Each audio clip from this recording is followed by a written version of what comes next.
आपने राष्ट्रपति महोदया के अभिभाषण पर धन्यवाद प्रस्ताव पर मुझे चर्चा में भाग लेने की अनुमति दी। बहुत बहुत धन्यवाद महोदय। महोदय, देश अमृत खंड के रूप में अगले 25 वर्षों के लिए उत्सव मना रहा है। सरकारी उत्सव है। आम जनता को अमृतकाल का स्वाद नहीं मिला, क्योंकि जहां 80 करोड़ से अधिक लोगों को मुफ्त में अनाज देने के लिए सरकार बेबस है। बहुत ही अच्छी बात है कि सरकार लोगों के परेशानी को समझती है और गरीब कल्याण अन्न योजना को 1 साल के लिए बढ़ा दिया गया है। अध्यक्ष सभापति महोदय, अभिभाषण में मैं सरकार की उपलब्धियों के बारे में विस्तार से चर्चा किया गया है। अगले 25 वर्ष जो कि देश के अमृत काल के रूप में मनाया जा रहा है, उसकी रूपरेखा प्रस्तुत किया गया है। सपने काफी अच्छे और लोक लुभावन लग रहे हैं।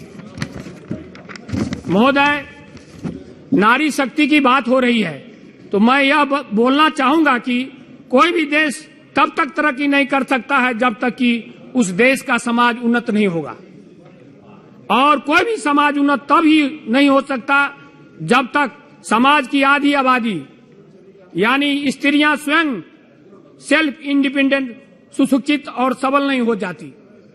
लैंगिक समानता के बगैर विकास की कल्पना और बातें करना अधूरी है।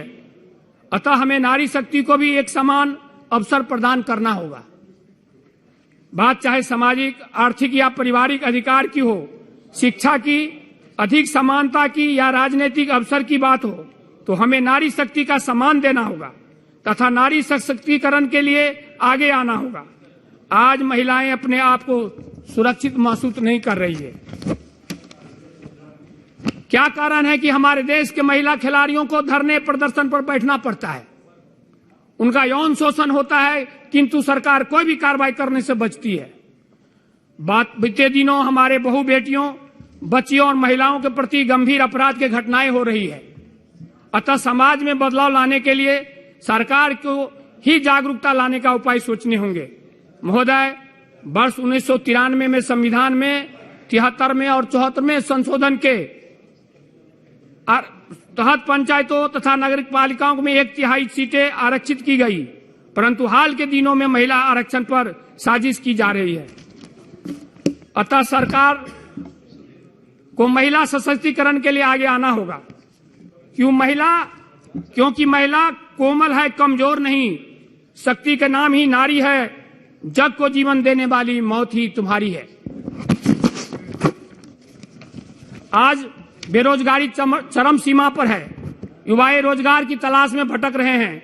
जहां रोजगार सृजन की बात होनी चाहिए, वहां रोजगार के अवसर समाप्त किया जा रहा है। आउटसोर्सिंग के नाम पर आरक्षण की सुविधा को नकारा जा रहा है। अभी जनवरी माह 2023 का आंकड़ा आया है कि देश में बेरोजगारी दर 8.30% है।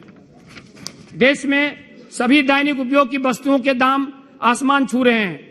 उसे काबू में लाने के लिए कोई भी सार्थक कदम उठाए नहीं जा रहे हैं। आरबीआई के अनुसार महंगाई ज्यादा से ज्यादा 6% रहना चाहिए, लेकिन महोदय, महंगाई विगत साल 7 में आसमान पर रहा, परंतु अभी कुछ गरीबों को राहत मिला है। सरकार खुश है, किंतु आम जनता तो त्रस्त है। किसानों की दशा सुधरे बिना कृषि उत्पादन में बढ़ोतरी कैसे होगी? महोदय, हमारे देश के किसान बेहाल है। उनको अपने अधिकारों के लिए आंदोलन करने के लिए मजबूर होना पड़ रहा है। सरकार एमएसपी को कानूनी दर्जा देने के बात तो की, किंतु अभी तक कुछ प्रगति नहीं हुआ। किसानों की आय बढ़ाने के लिए कुछ सार्थक उपाय होनी चाहिए। पेट्रोल, डीजल, गैस जीएसटी के दायरे से हटाना चाहिए। महोदय, जनता को राहत दिया जा सकता है। सरकार को इस दिशा में जल्द कदम उठाना चाहिए। महोदय, अंत में मैं अपने बिहार राज्य की बात करना चाहता हूं। देश का समावेशी विकास तभी संभव है जब आप पिछड़े राज्यों को भी समान स्थिति में लाने के लिए बिहार तथा अन्य पिछड़े राज्यों को विशेष राज्य का दर्जा देंगे। सरकार आश्वासन सिर्फ चुनाव के समय ही राज्य सरकार को देती है, फिर उसमें रिपोर्ट का हवाला देकर पीछे छूट जाता है। यह तो बिहार राज्य के साथ अन्याय हो रहा है। महोदय, बिहार के विशेष राज्य का दर्जा देने की मांग के साथ मैं अपनी बातें समाप्त करता हूं। बहुत बहुत धन्यवाद महोदय। श्रीमती हर